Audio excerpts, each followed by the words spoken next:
People Before Profit is a left-wing socialist party and makes up one of three parties in the Solidarity People Before Profit electoral alliance in Ireland.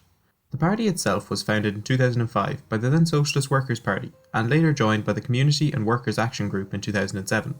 The party operates under collective leadership, but as it contests elections in Northern Ireland, Eamon McCann is listed as the party's leader for the purposes of registration to the UK Electoral Commission. Along with 3 Dáil Éireann seats, they also hold a single seat in the Northern Irish Assembly and 12 local council seats throughout the island of Ireland.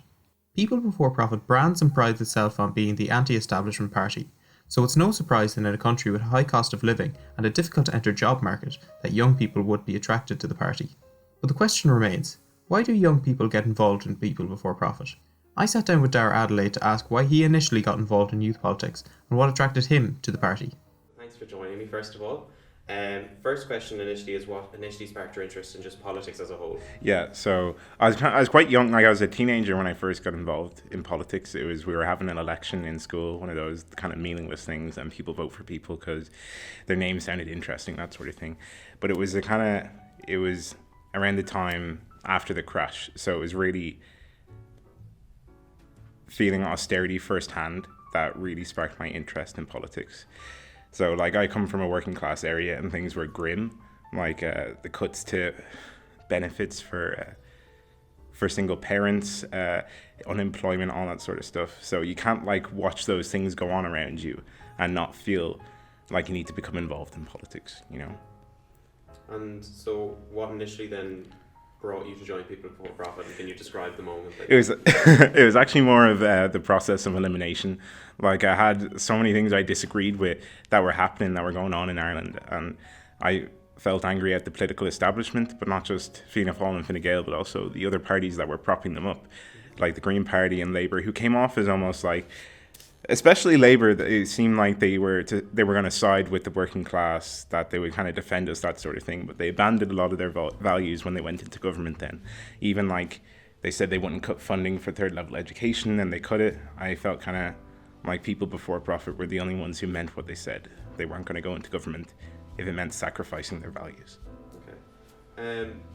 As an aspect of youth politics, you know, obviously you got involved firsthand with People Before Profit, and what has kept you on in youth politics and politics in general since then? I think there's been kind of a sense of urgency recently, like with climate change, the homeless crisis, everything. It doesn't seem like things are getting better, and once you're already involved, you almost feel a need to leave things better than when you came in. So I guess until things look a bit better, I'm going to continue to be involved in politics.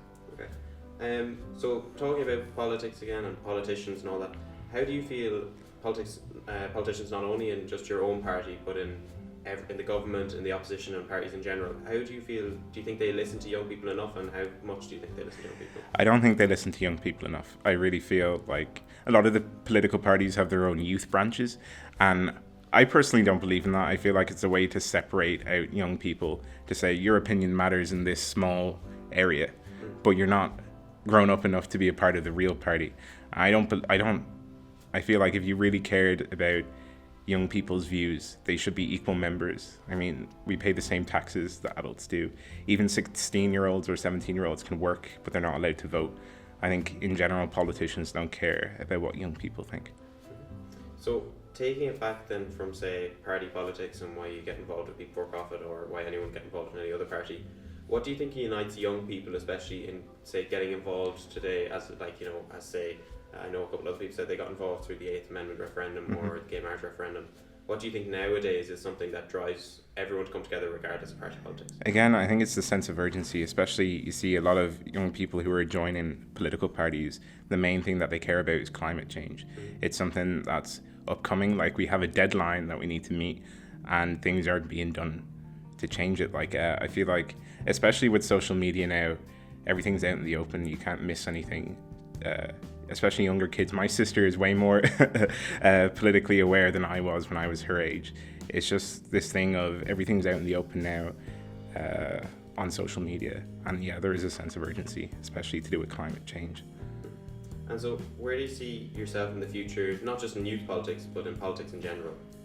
I was actually thinking about this question and I couldn't think of anything. I I never saw myself being involved in politics. Like I do biotechnology.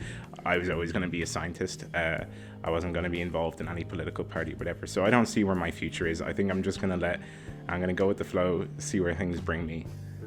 If I end up being more involved, that's okay. If I end up being less involved, I'm okay with that too. But as long as there's some sort of solution to the issues I have in the moment, Yeah. Just we can cut this out if you're not comfortable with the question. No, you can keep going. Yeah. This next one, it's a question in regards to because we had a few people beforehand because we interviewed someone from Fianna Fáil and Social Democrats, and things that came up was both of them. Well, one of them was said they wouldn't mind getting involved as a councillor or a TD in the future, and one of them said they would never really want to get involved with it. They'd more like to be on the back line.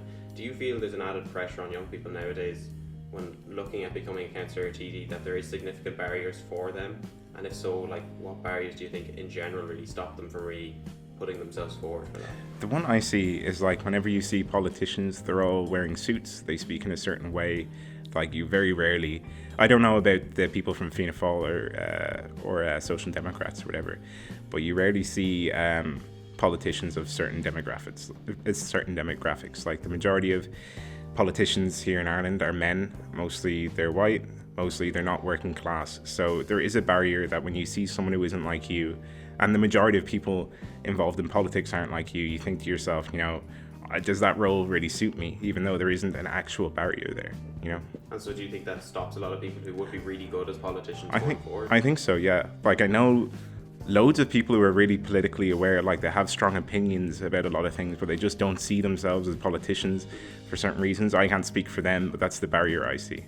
Yeah, no, because that comes up quite a bit as well, because talking to people as well, it almost seems like, and it was mentioned yesterday when I was talking to a member from Fianna Fáil, they say that stuff that maybe older generations, if they had said something in the past, it would never come up. But now we see with social media and everything, stuff coming up, and yeah, a lot of it is wrong what they should have said, but then it's being brought up that was 10 years ago. So do you think young people now are a lot more careful about what they say, and they almost feel scared to almost even say anything or to go for a public office for fear that something even as minor could be considered bad? I don't know if that's why people would be afraid to get into politics. And it's a thing of we grew up with social media, so people are more aware of what they're saying. It's not I feel like a lot of older politicians said stupid things because they felt they couldn't be held accountable for it, like putting a tweet out or just saying something stupid in a video was never something that you could have been held accountable for. But younger people, I feel, have a bit more common sense when it comes to social media. I don't think that's one of the barriers, that people are too afraid to go into politics because of stupid things they've said in the past.